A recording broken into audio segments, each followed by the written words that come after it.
வணக்கம். மாலை முரசு செய்திகள் தொலைக்காட்சியில் 50 முக்கிய செய்திகளை விரைவாகவும் துல்லியமாகவும் அரை மணியில் பார்க்கலாம். நாடாளுமன்ற தொகுதி மறுசீரமைப்பு தொடர்பாக முதலமைச்சர் மு.க.ஸ்டாலின் தலைமையில் சென்னை தலைமைச் செயலகத்தில் அனைத்துக் கட்சி கூட்டம் நடைபெற்றது. இதில் திமுக, அதிமுக, விசிக, பாமக, மதிமுக, தேமுதிக, மக்கள் நீதி மய்யம், தமிழக வெற்றிக் கழகம் உள்ளிட்ட 58 கட்சிகளைச் சேர்ந்த பிரதிநிதிகள் கலந்து கொண்டனர். பாஜக, புதிய தமிழகம், தமிழ் மாநில காங்கிரஸ், புதிய நீதி கட்சி, நாம் தமிழர் உள்ளிட்ட 5 கட்சிகள் கூட்டத்தை புறக்கணித்தனர். இந்த அனைத்துக் கட்சி கூட்டத்தில் தொகுதி மறுவரை திட்டத்தை கைவிட வேண்டும் என வலியுறுத்தி தீர்மானம் நிறைவேற்றப்பட்டது. மேலும் தென் மாநிலங்கள் எம்பிக்கள் அடங்கிய கூட்டு நடவடிக்கை குழு அமைக்கவும் தீர்மானம் நிறைவேற்றப்பட்டது.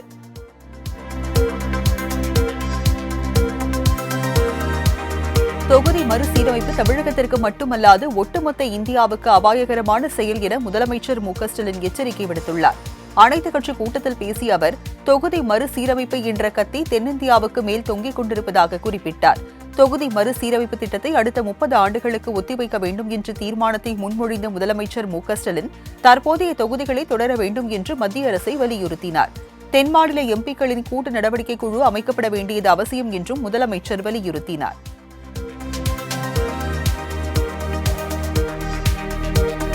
அதிமுக முன்னாள் அமைச்சர் ஜெயக்குமார் மக்கள் தொகையை கட்டுப்படுத்த வடமாநிலங்கள் முயற்சிக்கவில்லை என குற்றம் சாட்டினார். சென்னையில் முதலமைச்சர் மு.க.ஸ்டாலின் தலைமையில் நடைபெற்ற அனைத்துக் கட்சி கூட்டத்தில் அவர் கலந்து கொண்டு பேசினார். அப்போது தொகுதி மறுவரையில் தமிழகத்திற்கான நாடாளுமன்ற தொகுதிகளின் எண்ணிக்கை குறையாமல் பார்த்துக் கொள்ள வேண்டும் என்றும் ஜெயக்குமார் கூறினார்.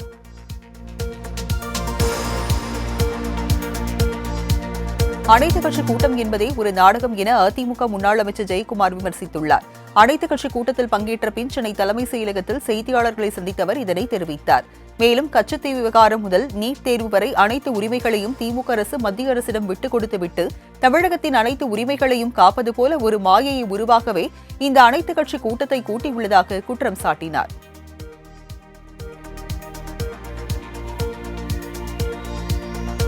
தொகுதி மறுசீரமைப்பு தொடர்பாக நடைபெற்ற அனைத்துக் கட்சி கூட்டத்தில் நிறைவேற்றப்பட்ட தீர்மானத்திற்கு காங்கிரஸ் கட்சி ஆதரவு தெரிவித்துள்ளது. சென்னை தலைமைச் செயலகத்தில் நடைபெற்ற இக்கூட்டத்தில் கலந்து கொண்ட காங்கிரஸ் கட்சியின் மாநில தலைவர் செல்வ பெருந்தகை, தொகுதி மறுசீரமைப்பு விவகாரத்தில் தமிழ்நாடு அரசின் எந்த முடிவையும் ஏற்போம் என உறுதியளித்தார்.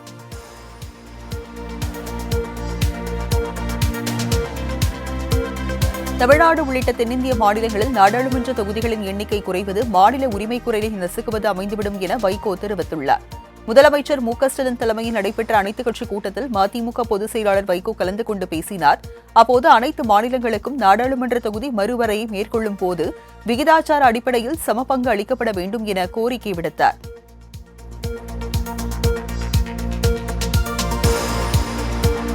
மும்மொழி கொள்கை, சாதிவாரி கணக்கெடுப்பிற்கு அனைத்துக் கட்சி கூட்டத்தை கூட்ட வேண்டும் என பாமக தலைவர் அன்புமணி வலியுறுத்தியுள்ளார். சென்னை தலைமைச் செயலகத்தில் நடைபெற்ற அனைத்துக் கட்சி கூட்டத்தில் பங்கேற்ற பின் செய்தியாளர்களை சந்தித்த அவர் இதனை தெரிவித்தார். இந்தியாவில் மக்கள் தொகையின்படி பார்த்தால் தென் மாநிலங்களுக்கு குறைவான தொகுதிகளை கிடைக்கும் என்றார்.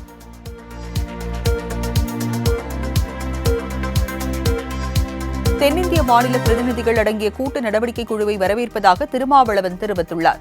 சென்னை தலைமைச் செயலகத்தில் முதலமைச்சர் மு.க.ஸ்டாலின் தலைமையில் நடைபெற்ற அனைத்துக் கட்சி கூட்டத்தில் விசிக சார்பில் அதன் தலைவர் திருமாவளவன் கலந்து கொண்டார். கூட்டத்தில் பேசிய அவர், மாநிலங்களவை பிரதிநிதித்துவம் மற்றும் 16வது நிதி ஆணையத்தின் வரி வருவாய் பகிர்வு சதவீதம் ஆகிய சிக்கல்கள் குறித்து விவாதிக்க மற்றொரு அனைத்துக் கட்சி கூட்டத்தை கூட்ட வேண்டும் என்று கேட்டுக் கொண்டார்.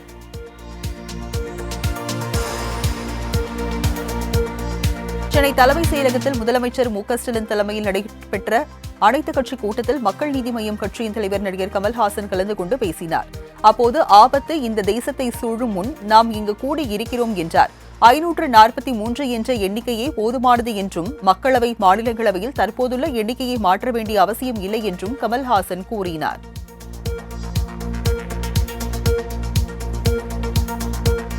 தென் மாநிலங்களின் ஆதரவு இல்லாமல் இரு அவைகளையும் தன் வசமாக்க மத்திய பாஜக அரசு திட்டமிடுவதாக தமிழக வாழ்வுரிமை கட்சித் தலைவர் வேல்முருகன் குற்றம் சாட்டியுள்ளார்.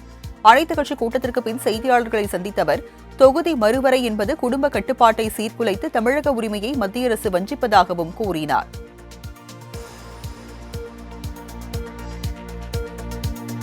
நாடாளுமன்ற உறுப்பினர்கள் அலங்கார பொம்மைகளாக இருப்பதில் என்ன பலன் என தமிழக வெற்றிக் கழக தலைவர் விஜய் கேள்வி எழுப்பியுள்ளார். இதுகுறித்து அவர் வெளியிட்டுள்ள அறிக்கையில், 2026ஆம் ஆண்டிற்கு பிறகு நடைபெறவுள்ள இந்த தொகுதி மறுசீரமைப்பு குறித்த தெளிவான விளக்கமோ வாக்குறுதியோ மாநிலங்களுக்கு இதுவரை வழங்கப்படவில்லை எனவும், இந்த தொகுதி மறுசீரமைப்பு மாநிலங்களின் மக்கள் தொகையை என்பது ஒற்றை அளவுகோலாக இல்லாவிட்டாலும் முக்கிய அளவுகோலாக இருக்கும் என்பது பட்டவர்த்தனமான உண்மை எனவும் கூறினார்.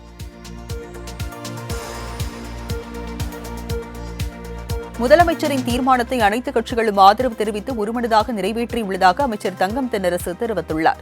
அனைத்துக் கட்சி கூட்டத்திற்கு பிறகு செய்தியாளர்களிடம் பேசினார். அப்போது தமிழ்நாட்டில் உள்ள விகிதாச்சாரம் 7.18 என்ற தொகுதி வரையறை விகிதம் கண்டிப்பாக நீடிக்க வேண்டும் என்றார். இதுகுறித்து நாடாளுமன்றத்தில் பிரதமர் எழுத்துப்பூர்வமாக உறுதிமொழி கொடுக்க வேண்டும் என வலியுறுத்துவோம் என்றும் தங்கம் தென்னரசு கூறினார்.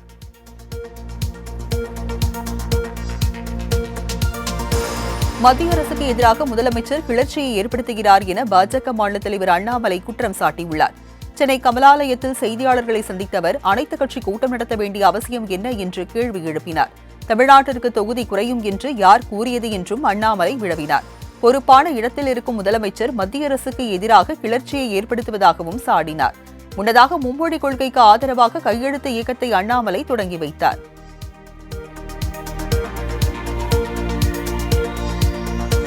ஈரோடு மாவட்டம் கோபிச்செட்டிப்பாளையம் அதிமுக கூட்டத்தில் முன்னாள் அமைச்சர் செங்கோட்டையன் முன்னிலையில் ஆதரவாளர்கள் கைகலப்பில் ஈடுபட்டதால் பதற்றம் நிலவியது. அங்குள்ள மொடச்சூர் தனியார் மண்டபத்தில் அதிமுக செயல் வீரர்கள் கூட்டம் நடைபெற்றது. முன்னாள் அமைச்சரும் கோபி எம்எல்ஏயுமான செங்கோட்டையன் உள்ளிட்ட பலர் இதில் கலந்து கொண்டனர். அப்போது அந்தியூரை சேர்ந்த அதிமுக நிர்வாகி ஒருவர் தமக்கு எந்த கூட்டங்களுக்கும் அழைப்பு வருவதில்லை என கூறி வாக்குவாதத்தில் ஈடுபட்டார். இதனால் நிர்வாகிகளுக்குள் ஏற்பட்ட வாக்குவாதம் கைகலப்பாக மாறியது.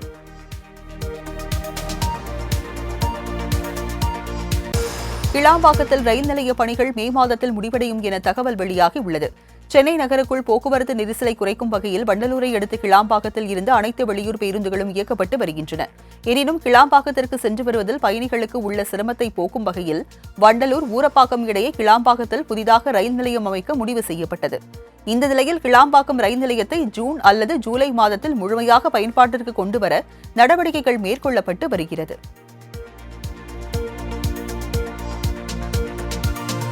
கிளாம்பாக்கம் பேருந்து நிலையம் மற்றும் புரடக ரயில் நிலையம் இடையே நடை மேம்பாலம் அமைக்க நிலம் கையகப்படுத்தும் அறிவிப்புகளை சென்னை உயர்நீதிமன்றம் ரத்து செய்தது. கிளாம்பாக்கம் நடை மேம்பாலம் அமைக்க நிலம் கையகப்படுத்துவது தொடர்பாக செங்கல்பட்டு மாவட்ட ஆட்சியர் வெளியிட்ட அறிவிப்புக்கு எதிராக தொடரப்பட்ட வழக்கில் அவற்றை ரத்து செய்து நீதிமன்றம் உத்தரவிட்டுள்ளது.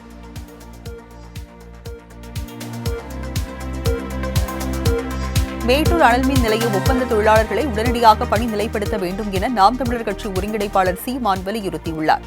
இதுகுறித்து தனது எக்ஸ் தளத்தில் பதிவிட்டுள்ள சீமான் 15 ஆண்டுகளுக்கு மேலாக பணிபுரிந்து வரும் ஒப்பந்த தொழிலாளர்களை பணி நிலைப்படுத்தாமல் காலம் கடத்தி வரும் தமிழ்நாடு அரசின் அலட்சிய போக்குக்கு கண்டனத்துக்குரியது என குறிப்பிட்டுள்ளார்.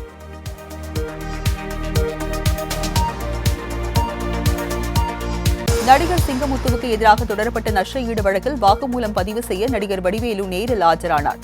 தனக்கு எதிராக அவதூறு கருத்தை கூறிய சிங்கமுத்து 5 கோடி ரூபாய் மான நஷ்ட ஈடு வழங்க உத்தரவிடக் கோரி நடிகர் வடிவேலு சென்னை உயர்நீதிமன்றத்தில் வழக்கு தாக்கல் செய்திருந்தார். இந்த வழக்கு விசாரணையில் வடிவேலுவுக்கு எதிராக அவதூறு கருத்து தெரிவிக்க மாட்டேன் என உத்தரவாத மனுவை சிங்கமுத்து தாக்கல் செய்தார். இந்த நிலையில் வழக்கு தொடர்பாக மாஸ்டர் நீதிமன்றத்தில் வடிவேலு நேரில் ஆஜரானார்.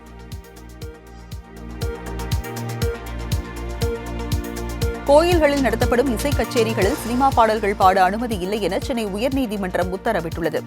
புதுச்சேரியை சேர்ந்த வெங்கடேஷ் சௌரிராஜன் என்பவர் தொடர்ந்த பொதுநல வழக்கில் புதுவை வரதராஜ பெருமாள் கோவிலில் திருவிழாவின் போது நடத்தப்பட்ட இசை கச்சேரியில் பக்தி பாடல்களை தவிர சினிமா பாடல்கள் அதிகமாக பாடப்பட்டதாக தொடர்ந்த வழக்கில் இந்த ஆணை பிறப்பிக்கப்பட்டுள்ளது.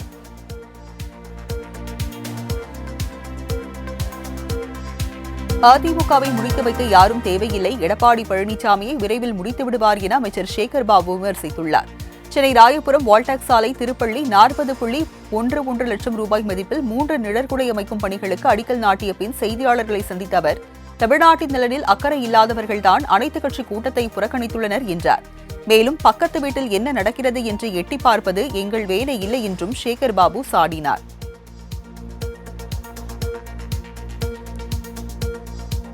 கேள்வி கேட்டு நடிகர் விஜயை பெரிய ஆளாக காட்ட வேண்டாம் என அமைச்சர் காந்தி தெரிவித்துள்ளார். காஞ்சிபுரத்தில் செய்தியாளர்களுக்கு பேட்டியளித்த அவர், விஜய் குறித்து எழுப்பப்பட்ட கேள்விக்கு இவ்வாறு பதிலளித்தார். மேலும் மக்கள் பணத்தை கொள்ளையடித்த இபிஎஸ்க்கு சரியாக செயல்படும் முதலமைச்சர் எதிரியாகத்தான் தெரிவார் என்றார்.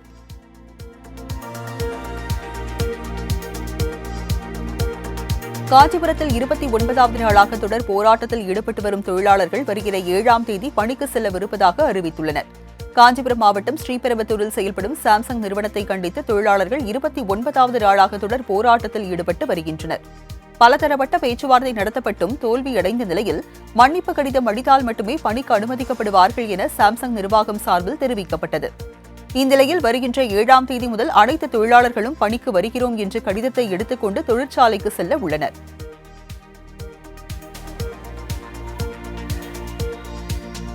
சென்னை காமராஜர் சாலையில் காரில் கொண்டு சென்ற 28 கிலோ தங்க நகைகளை போலீசார் பறிமுதல் செய்தனர்.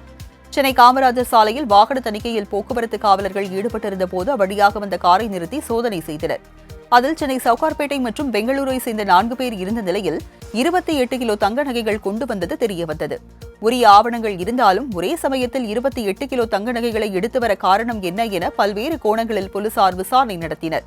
மேலும் பறிமுதல் செய்யப்பட்ட தங்கத்தின் மதிப்பு சுமார் 20 கோடி ரூபாய் என போலீசார் தெரிவித்துள்ளனர்.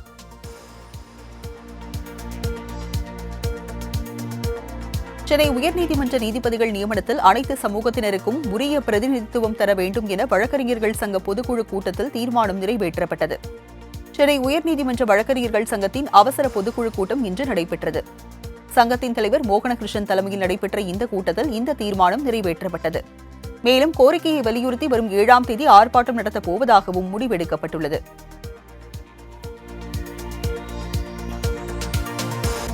தஞ்சாவூரில் ஜல்லிக்கட்டு காளையை அடக்க முயன்ற 10ஆம் வகுப்பு மாணவன் மாடு முட்டி உயிரிழந்த சம்பவம் சோகத்தை ஏற்படுத்தியுள்ளது. வல்லம் பகுதியில் வசித்து வரும் இசையாசின் மகன் தீரன் பெனட்டிக் இவர் அப்பகுதியில் உள்ள அரசு ஆண்கள் மேல்நிலைப் பள்ளியில் 10ஆம் வகுப்பு படித்து வந்தார். பள்ளி முடிந்து வீடு செல்லும் வழியில் நின்று ஜல்லிக்கட்டு காளையை அடிக்க முயன்ற நிலையில் மாடு அவரின் நெஞ்சில் குத்தி முட்டியது. இதனால் படுகாயமடைந்த அவரை மீட்டு மருத்துவமனைக்கு கொண்டு செல்லும் வழியில் உயிரிழந்தார்.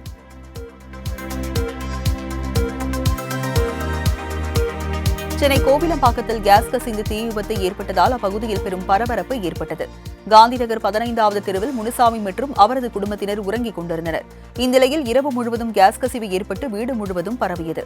இதனை அறியாமல் ரகு என்பவர் வீட்டில் உள்ள சுவிட்சை ஆன் செய்தபோது திடீரென அறை முழுவதும் தீப்பற்றி எரிந்தது. இதில் 4 பேர் படுகாயமடைந்த அரசு மருத்துவமனையில் சிகிச்சைக்காக அனுமதிக்கப்பட்டுள்ளனர். தகவல் அறிந்து வந்த போலீசார் வழக்கு பதிவு செய்து விசாரணை நடத்தி வருகின்றனர்.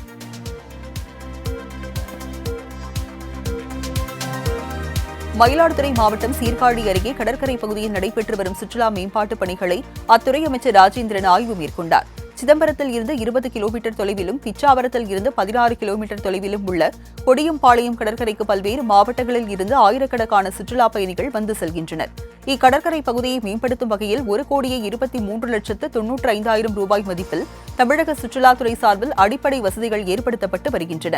இப்பணிகளை ஆய்வு செய்த அமைச்சர் மீனவர்களுக்கு பாதிப்பு ஏற்படுத்தாத வகையில் பணிகளை செய்ய அதிகாரிகளுக்கு அறிவுறுத்தினார்.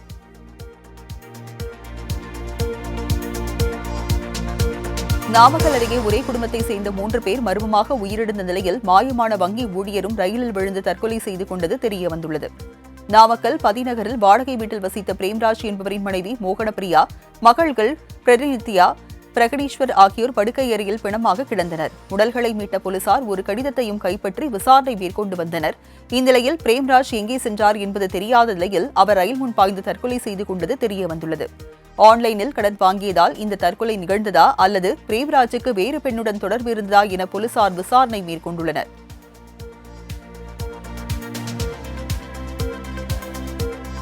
மயிலாடுதுறை கோவை சதாப்தி ரயில் 4 நாட்கள் ரத்து செய்யப்படுவதாக தெற்கு ரயில்வே தெரிவித்துள்ளது. மயிலாடுதுறை கோவை இடையே செவ்வாய்க்கிழமை தவிர்த்து வாரத்தில் 6 நாட்கள் சதாப்தி எக்ஸ்பிரஸ் ரயில் இயங்கி வருகிறது. இந்நிலையில் ரயில்வே இருப்பு பாதை பராமரிப்பு காரணமாக இந்த ரயில் மயிலாடுதுறை திருச்சி இடையே 6, 8, 13, 15 ஆகிய 4 நாட்கள் இயக்கப்படாது என்றும் அந்நாட்களில் கோவை திருச்சி இடையே இயக்கப்படும் என தெரிவிக்கப்பட்டுள்ளது.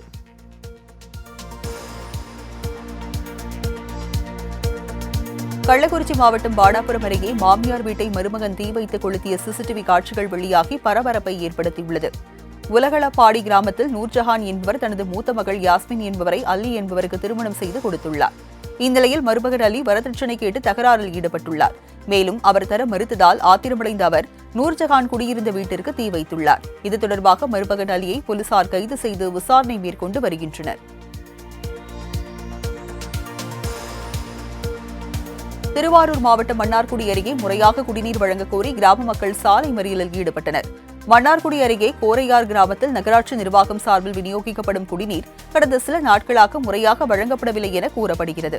இதனால் ஆத்திரமடைந்த கிராம மக்கள் சீரான குடிநீர் வழங்க கோரி சாலை மறியலில் ஈடுபட்டதால் அப்பகுதியில் சுமார் 1 மணி நேரத்திற்கு மேலாக போக்குவரத்து பாதிக்கப்பட்டது.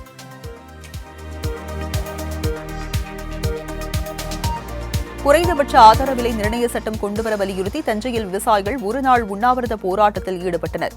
தஞ்சை தலைமை தபால் நிலையம் முன்பு நடந்த உண்ணாவிரத போராட்டத்தில் குறைந்தபட்ச ஆதார விலை நிர்ணய சட்டம் கொண்டுவர வேண்டும் எனவும் விவசாயிகள் பெற்ற கடன் முழுமையும் தள்ளுபடி செய்ய வேண்டும் எனவும் வலியுறுத்தப்பட்டது. இதில் PR பாண்டியன், ஐயாக்கண்ணு உட்பட 100க்கும் மேற்பட்ட விவசாயிகள் கலந்து கொண்டனர்.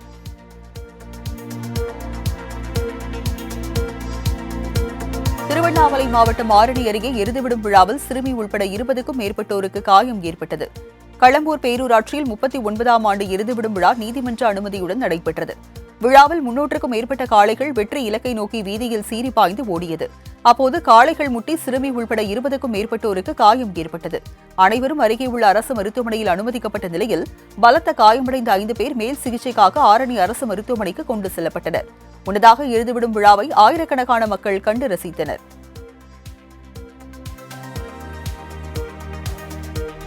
சிவகங்கையில் கடன் தொகையை திருப்பித் தராதால் நெல் வியாபாரியை மர்ம கும்பல் கடத்திய சம்பவம் பரபரப்பை ஏற்படுத்தியது. காரைக்குடி கோட்டையூர் பகுதியைச் சேர்ந்த குமார் நெல் கொள்முதல் மொத்த விற்பனை செய்து வருகிறார். இந்நிலையில் ராமநாதபுரத்தை சேர்ந்த நாகராஜிடம் ரூபாய் 30 லட்சம் மதிப்பிலான நெல் மூட்டைகளை கொள்முதல் செய்துள்ளார். ஆனால் பணம் தராமல் காலம் தாழ்த்தி வந்த நிலையில் நாகராஜ் உள்ளிட்ட 6 பேர் கொண்ட கும்பல் குமாரை கடத்தி சென்றனர். இது தொடர்பான புகாரில் குற்றவாளிகள் 6 பேரை கைது செய்து நெல் வியாபாரியை மீட்டனர்.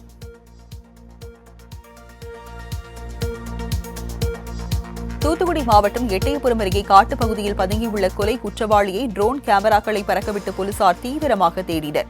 எட்டயபுரம் அருகே மேல நம்பிபுரத்தில் தாய் மகள் கொலை செய்யப்பட்டு நகைகள் கொள்ளையடிக்கப்பட்ட வழக்கில் முக்கிய குற்றவாளியான முனீஸ்வரன் என்பவர் காட்டுப்பகுதியில் பதுங்கி இருப்பதாக போலீசாருக்கு தகவல் கிடைத்தது. இதனையடுத்து காட்டுப்பகுதியில் முகாமிட்டுள்ள தனிப்படை போலீசார் அப்பகுதியில் 6 ட்ரோன்களை பறக்கவிட்டு தீவிர தேடுதல் வேட்டையில் ஈடுபட்டனர்.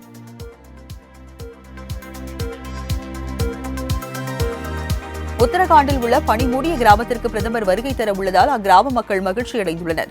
பிரதமர் மோடி நாளை உத்தரகாண்டின் முக்மா கிராமத்திற்கு சென்று அங்குள்ள மா கங்கா கோவிலில் பிரார்த்தனை செய்ய உள்ளார். முதல் முறையாக இந்திய பிரதமர் ஒருவர் முக்மாவிற்கு வருகை தர உள்ளது 8 கிராமங்களை சேர்ந்த பொதுமக்களை உற்சாகமடைய வைத்துள்ளது. பிரதமர் வருகைக்காக 2 மாதங்களாக கிராமம் தயார் நிலையில் இருப்பதாகவும் மலை கிராம மக்கள் தெரிவித்தனர்.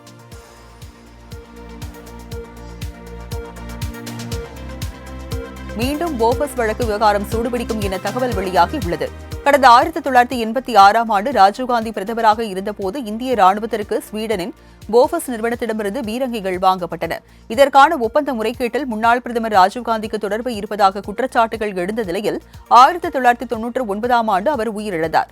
இதனால் இந்த வழக்கில் இருந்து அவரை விடுவிக்கப்பட்டார். இந்நிலையில் போபர்ஸ் வழக்கு தொடர்பான முக்கியமான தகவல்களை கேட்டு மத்திய அரசு தரப்பில் அமெரிக்க நீதித்துறைக்கு CBI கடிதம் அனுப்பியுள்ளதாக தகவல் வெளியாகியுள்ளது. இதனால் மீண்டும் இந்த விவகாரம் சூடுபிடிக்கும் என எதிர்பார்க்கப்படுகிறது.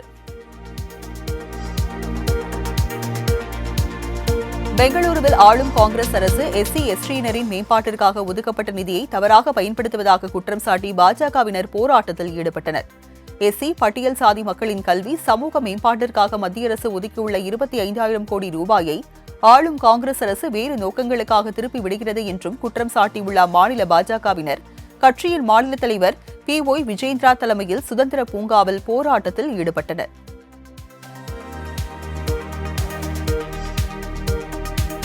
ஜம்மு காஷ்மீரில் காவல் நிலையத்தின் மீது கையெறி குண்டுகள் வீசப்பட்ட சம்பவம் பரபரப்பை ஏற்படுத்தியுள்ளது. பாராமுல்லா மாவட்ட காவல் நிலையத்தின் மீது தீவிரவாதிகள் கையெறி குண்டு வீசியுள்ளனர். உடனடியாக பாதுகாப்பு படை போலீசார் அந்த பகுதியை சுற்றி வளைத்து தேடுதல் நடவடிக்கையில் ஈடுபட்டனர். அப்போது ஒரு கையெறி குண்டு வெடிக்காமல் இருந்ததை கண்டெடுத்த போலீசார் அதனை செயலிழக்க செய்தனர். மேலும் இச்சம்பவத்திற்கு காரணமான நபர்களை போலீசார் தேடி வருகின்றனர்.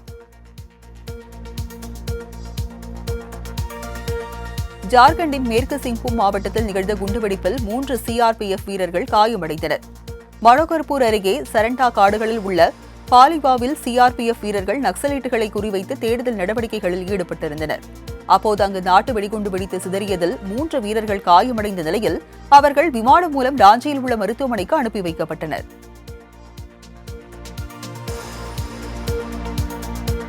ஜம்மு காஷ்மீரின் சோனாமார்க்கில் ஏற்பட்ட திடீர் பனிச்சரிவினால் சுற்றுலா பயணிகளும் பொதுமக்களும் பீதியடைந்துள்ளனர். காஷ்மீர் பள்ளத்தாக்கின் கடைசி கிராமமான சர்பால் கிராமத்தில் ஏற்பட்ட பனிச்சரிவினால் சிகரங்களில் இருந்து சிதறி விழுந்த பனித்துகள்கள் பனிப்புயல் ஏற்பட்டது போல் காட்சியளித்தது. இந்நிலையில் இச்சம்பவத்தில் எந்த உயிர் சேதமும் ஏற்பட்டதாக தெரியவில்லை என கூறியுள்ள அதிகாரிகள் அப்பகுதி மக்கள் பெரும் கவலைக்குள்ளாகி உள்ளதாக தெரிவித்தனர்.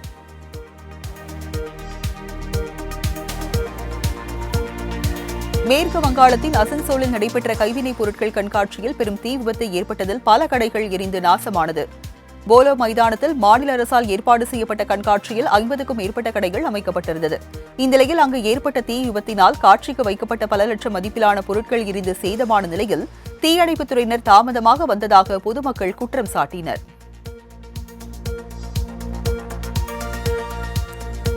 சண்டிகரில் பஞ்சாப் முதலமைச்சர் பகவந்த் மானின் உருவப்படத்தை எரித்து விவசாயிகள் போராட்டத்தில் ஈடுபட்டனர்.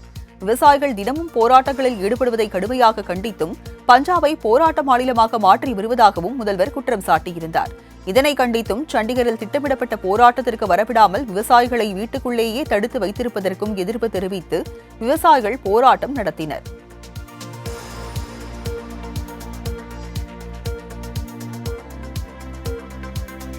சாம்பியன்ஸ் டிராபி அரையிறுதிப் போட்டியில் ஆஸ்திரேலிய அணி தோல்வியடைந்த நிலையில் ஒருநாள் கிரிக்கெட் போட்டிகளில் இருந்து ஓய்வு பெறுவதாக கேப்டன் ஸ்டீவன் ஸ்மித் அறிவித்துள்ளார். அவரின் இந்த ஓய்வை கிரிக்கெட் வாரியம் அங்கீகரித்துள்ள நிலையில் டெஸ்ட் மற்றும் T20 போட்டிகளில் தொடர்ந்து விளையாடுவார் என தெரிவித்துள்ளது. இந்திய அணியுடனான அரையிறுதிப் போட்டிக்கு பின் ஸ்மித் ஓய்வை அறிவித்தது பேசுபொருளாகி உள்ளது.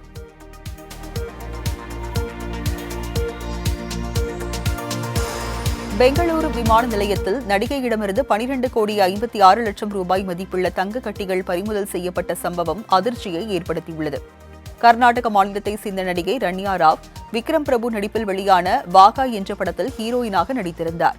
இந்நிலையில் துபாயிலிருந்து பெங்களூரு விமான நிலையத்திற்கு வந்த அவரை வருவாய் புலனாய்வு இயக்குநரக அதிகாரிகள் சோதனையிட்டனர். அதில் அவர் உடலில் தங்க நகைகள் மற்றும் தங்க கட்டிகளையும் மறைத்து வைக்கப்பட்டிருந்தது கண்டுபிடிக்கப்பட்டது. இதன் மொத்த எடை 14.80 கிலோ என கணக்கிடப்பட்ட நிலையில் இதுகுறித்து வருவாய் புலனாய்வு விசாரணையில் ஈடுபட்டுள்ளனர்.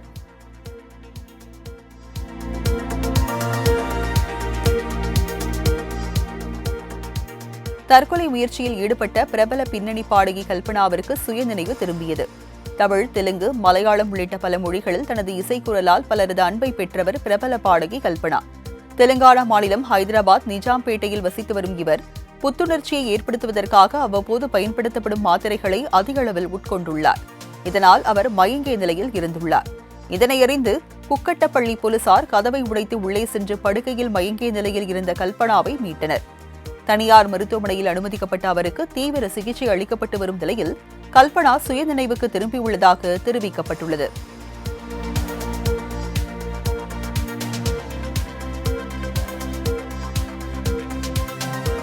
டிராகன் திரைப்பட இயக்குநர் அஸ்வத் மாரிமுத்து மற்றும் நடிகர் பிரதீப்பை நேரில் அழைத்து நடிகர் ரஜினிகாந்த் பாராட்டியுள்ளார். பிரதீப் நடிப்பில் வெளிவந்த டிராகன் திரைப்படம் தமிழகம் மட்டுமின்றி திரையிட்ட அனைத்து மாநிலங்களிலும் வசூல் வேட்டை நடத்தி வருகிறது. டிராகன் படம் மக்களிடம் பெரும் வரவேற்பை பெற்றுள்ள நிலையில் தென்னிந்திய திரை ஜாம்பவான்கள் பலரும் படக்குழுவை பாராட்டி புகழ்ந்து வருகின்றனர். இந்த நிலையில் இயக்குநர் அஸ்வத் மாரிமுத்து மற்றும் நடிகர் பிரதீப்பை நேரில் அழைத்து நடிகர் ரஜினிகாந்த் பாராட்டியுள்ளார். வாட்டர் ரைட்டிங் ஃபண்டாஸ்டிக் என ரஜினி பாராட்டி வாழ்த்தியதாகவும் தனது கனவு நிறைவேறிய நாள் இன்று எனவும் அஸ்வத் தனது எக்ஸ் பக்கத்தில் நிகழ்ச்சியுடன் குறிப்பிட்டுள்ளார்.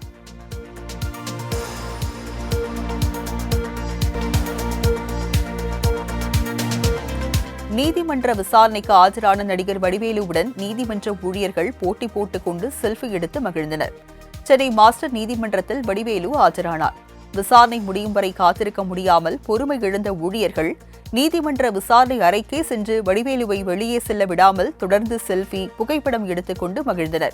மொத்தமாக நீதிமன்ற ஊழியர்கள், துப்புரவு பணியாளர்கள், தோட்ட தொழிலாளர்கள், காவல்துறையினர், வடமாநிலத்தை சேர்ந்த CISF பாதுகாப்பு படையினர் என அனைவருக்கும் சலிக்காமல் நடிகர் வடிவேலு போஸ் கொடுத்து சென்றார்.